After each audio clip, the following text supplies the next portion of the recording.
Imagine uncovering a truth so powerful it shatters the foundation of everything we've been led to believe about who we are. I'm Catherine Joyette, founder of Livity blog. I searched for my Caribbean roots, but what I found was something much bigger. I uncovered a hidden history buried beneath the lies and treachery of colonization.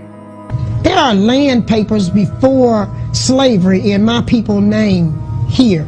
Long before Columbus, before slavery, before the forced narratives we've been told, there were already Black people in the Americas. The Olmecs, the architects of the first great civilization in Mesoamerica, left behind massive stone heads with supposed African features. The Mayans, masters of astronomy, mathematics, and pyramid building, carried knowledge that mirrors what we see in Egypt and Nubia. And then there's the Grand Canyon, where forbidden archaeology tells us that Egyptian-style hieroglyphs and mysterious tunnels exist deep within. What history refuses to acknowledge is that our ancestors were here first. And then, the greatest extermination in human history wasn't just about wiping out indigenous peoples.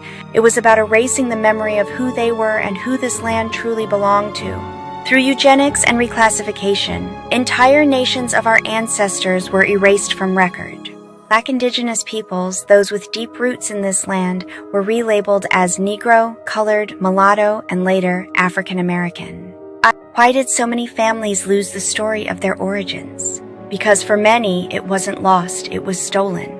But this deception goes even deeper. The idea that Aboriginal Black peoples, like the Australian Aborigines, only existed in isolated regions is a colonial lie. One meant to sever us from the truth that we were once everywhere. Before colonization, melanated indigenous civilizations spanned every continent. Our ancestors navigated the world, shaping cultures, languages, and spiritual traditions long before Western history began rewriting the narrative. Denying this truth is more than historical erasure. It is a wound to our knowledge of self, a theft of our cultural birthright. Our bloodlines are vast, woven from many lands and histories. Peoples who walked these lands long before colonization, tied to the Mayan and Olmec. Like so many of us, my lineage is complex, but its foundation is clear. America is our land.